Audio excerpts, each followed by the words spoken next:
नमस्कार दोस्तों, आशा करता हूँ कि आप अच्छे होंगे और अच्छे रहना। इंडिया में दिन ब दिन घर बनाना बहुत ही मुश्किल होता जा रहा है। कॉन्ट्रैक्टर का मकसद ये होता है कि आपको प्रोजेक्ट से ज़्यादा पैसा कमा पाए। पैसा कमाना कोई बुरी बात नहीं है, लेकिन बुरी बात ये है जब कॉन्ट्रैक्टर अपना फ़ायदा करने के चक्कर में आपका नुकसान कर देता है। इस वीडियो में मैंने डिस्कस किया जिन्हें आप बोल के आप लालची और नौसिखिया कॉन्ट्रैक्टर बेवकूफ़ बनाता है। वीडियो को एंड तक बने रहिए क्योंकि ये वीडियो आपके बहुत ही काम आने वाली है। चलिए शुरू करते हैं। जब आपके घर का काम स्टार्ट होता है, एक लालची कॉन्ट्रैक्टर स्टार्टिंग से ही आपको बेवकूफ़ बनाना शुरू कर देता है। सबसे पहले वो फुटिंग के लिए आपको बात करेगा। जब आप फुटिंग में एक्सकैवेशन यानी खुदाई की बात करेंगे, वो बोलेगा कि आप 3.5 या 4 फीट की खुदाई कर लीजिए। उसको ये मतलब नहीं कि बिल्डिंग 1 फ्लोर की है, डबल फ्लोर की है या 3 फ्लोर की है। वो अपने पैसे बनाने के चक्कर में, लेबर और टाइम बचाने के चक्कर में आपको ऐसी सलाह देगा 3.5-4 फीट कर लीजिए और आपको काफ़ी तरीके से आने की कोशिश करेगा। आखिर आप उसकी बातों में आ जाते हैं।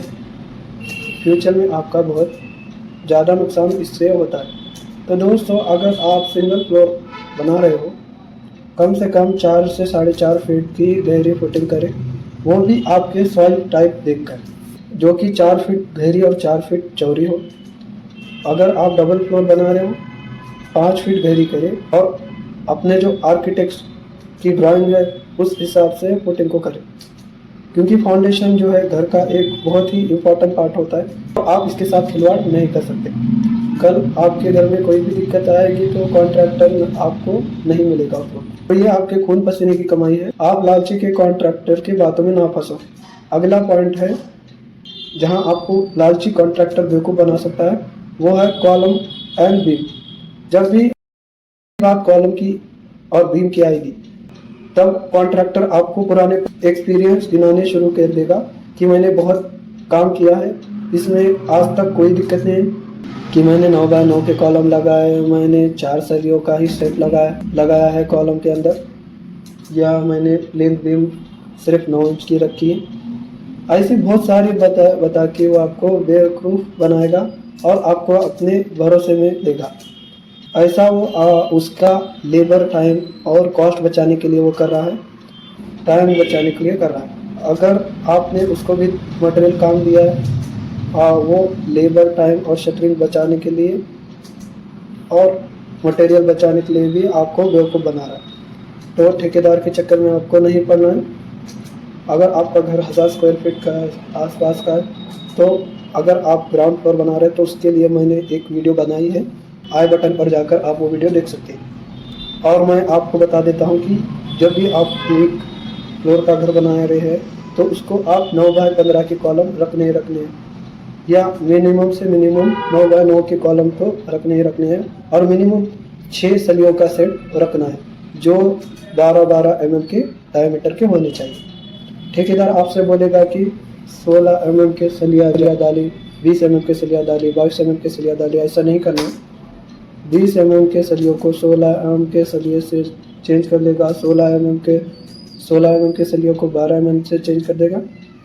तो इस सब बातों का आपको पहले से ही ध्यान रखना है। कॉन्ट्रैक्टर आपको कॉलम और बीम में बिल्कुल ना धोखा दे। जो कॉलम है वो बहुत ही इम्पोर्टेंट रोल प्ले करता है और घर की स्ट्रेंथ को लेकर, और इनके साथ थोड़ा खिलवाड़ किया गया तो कॉन्ट्रैक्टर का कुछ नहीं जाता। वो खिलवाड़ कर लेता है, वो चला जाता है।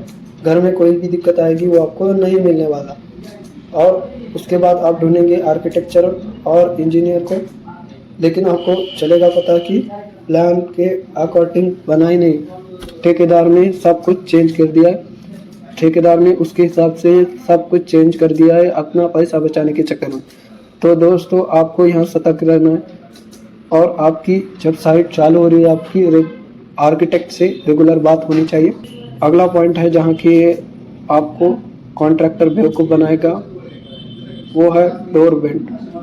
जो आपकी चौखट होती है, डोर और विंडो जो फ्रेम है, उसके ऊपर जो है एक आरसीसी का बेंड आना बहुत ज़रूरी है, जिसके अंदर कम से कम 2 सलियों का सेट हो और ज़्यादा से ज़्यादा 4 सलियों का सेट हो। ज़्यादातर कॉन्ट्रैक्टर इसको नहीं करते हैं। वो इसलिए नहीं करते हैं कि दोस्तों उनका टाइम और लेबर दोनों बचता है। इस वजह से काम के लिए हम वेट करेंगे तो हमारा दिन बर्बाद होगा और हमें लेबर का पैसा देना ही है उनको। वो सोचते हैं फटाफट इसके ऊपर ब्रिक वर्क करा देते हैं, लेकिन दोस्तों ये बहुत ही गलत है। फ्यूचर में आपकी डोर और विंडो के पास दरारें आनी शुरू हो जाती है और बिल्डिंग आपकी किसी काम को नहीं रहती, क्योंकि सारा जो लोड है लकड़ियों के ऊपर चला जाता है। तो जब भी आपका डोर विंडो फ्रेम लग गया हो उसके ऊपर डोर बैंड आपको लगाना है। इसको आपको कॉन्ट्रैक्टर को पहले ही बोल दें एग्रीमेंट के टाइम पर। अगला पॉइंट है कि जहाँ पर आरसीसी कॉन्ट्रैक्टर बेवकूफ़ बनाता है वो है स्लैब यानी छत। एक लालची कॉन्ट्रैक्टर आपकी छत की थिकनेस को 4 इंच या 4.5 इंच कर देगा। इससे कॉन्ट्रैक्टर का टाइम और पैसा दोनों बच रहे हैं, लेकिन ये आपके लिए बहुत ही गलत है। इससे आपका स्लैब फ्यूचर में लीक करता है। तो आपको अपने लेंटल या स्लैब को मिनिमम 5 इंच तो रखना ही रखना है। साथ ही साथ जो सलिया डलने वाला है छत में वो भी आपको कॉन्ट्रैक्टर बहुत ही कम कर देगा। बीम में जो 16 mm का जो बार यूज़ होने वाला उसकी जगह पे 12 mm कर देगा और 12 mm की जगह 10 mm कर देगा। इस बात को आपको ध्यान रखना है। पहली बात तो आप स्ट्रक्चरल इंजीनियर से पूछ सकते हैं कि आपका छत में कितना स्टील यूज़ होना चाहिए, उसके बीच की स्पेसिंग कितनी होनी चाहिए, सेंटर की टू सेंटर। ये सब बात आप छत डालने से पहले क्लियर कर ले और ठेकेदार को सिर्फ इंस्ट्रक्शन दे।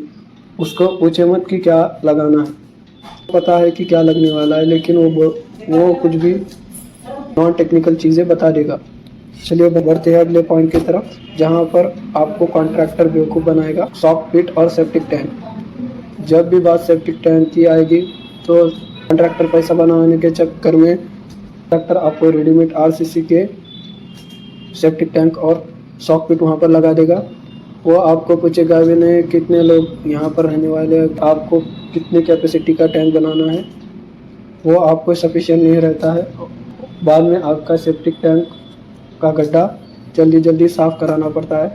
फिर आप सोचते हैं कि काश हमने पहले सॉक पिट यानी सेप्टिक टैंक बड़ा बना दिया होता तो आज दिक्कत ये नहीं आती। अगला पॉइंट है जहाँ एक लालची कॉन्ट्रैक्टर आपको बेवकूफ़ बनाता है, वो है आपकी डोर विंडो फ्रेम यानी आपकी चौखट। क्योंकि आजकल की जो खिड़की दरवाजे की चौखट है, आजकल जो कॉन्ट्रैक्टर पैसे बचाने के चक्कर में लकड़ी की लगा देंगे कि पतली सी लगा देते हैं। पहले ही आपको कॉन्ट्रैक्ट में मेंशन करना है कि मुझे स्टील की हेवी अच्छी स्टील लगानी जो सालों साल चलेगी और टिकाऊ भी होगी। इस बात का ज़रूर ध्यान रखें। अगला जो पॉइंट है जहां पर आपको आरसीसी कॉन्ट्रैक्ट बेवकूफ़ बनाता है वो है पैराफिट वॉल। पैराफिट वॉल में आरसीसी कॉन्ट्रैक्टर क्या कर देता है कि 4 इंच की वॉल सिर्फ आउटर में ले लेता है, लेकिन स्लैब के ऊपर 4 इंच की वॉल लेना बहुत ही गलत है। हमें कम से कम 6 इंची वॉल तो लेना ही चाहिए, क्योंकि ये सेफ्टी पॉइंट ऑफ व्यू से अच्छा होता है और मजबूत भी होता है। अगली बात आ जाती है कि एक लालची कॉन्ट्रैक्टर और एक जो चीज़ है जहाँ पर आपको लालची कॉन्ट्रैक्टर बेवकूफ़ बनाता है वो है सीढ़ियाँ, स्टेयरकेस कंस्ट्रक्शन। जब भी स्टेयरकेस का काम होता है एक लालची कॉन्ट्रैक्टर नीचे स्लैब डाल देता है 3 इंची 4 इंची और उसके ऊपर ब्रिक वर्क से स्टेप्स को बनाता है, यानी ईंट से आपकी सीढ़ियों को बनाता है।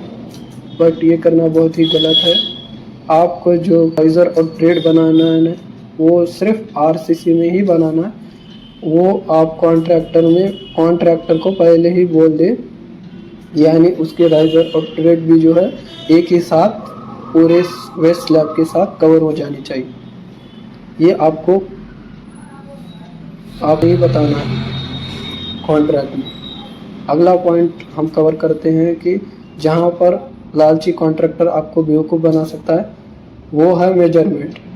क्योंकि लालची कॉन्ट्रैक्टर आपके घर का मेजरमेंट करेगा, वो आपके घर को कितने पैसे लगने हैं, आपका छज्जा स्लैब बालकनी थोड़ा बाहर निकालनी चाहिए और बढ़ा लेनी चाहिए। क्योंकि वो पर स्क्वायर फीट के हिसाब से कवर्ड एरिया के पैसे लेता है। इसी वजह से जो है बालकनी छज्जा जो एक्सटेंड करने की वजह से उसका खर्चा बढ़ जाता है और उसका प्रॉफिट होता है और आपको लॉस होता है। जब भी आप मेजरमेंट करा रहे हो तो 15 स्क्वायर फीट का मेजरमेंट करा दीजिए कवर्ड एरिया का, और छज्जा और बालकनी जो बाहर एक्सटेंड करी गई है उसका अलग से मेजरमेंट आपको करा लेना है। वीडियो पसंद आई होगी। आपका कोई भी क्वेश्चन है आप कमेंट करना ना भूलें और सब्सक्राइब करना ना भूलें इस चैनल को। मिलता हूँ मैं इस और एक वीडियो के साथ, तब तक के लिए धन्यवाद।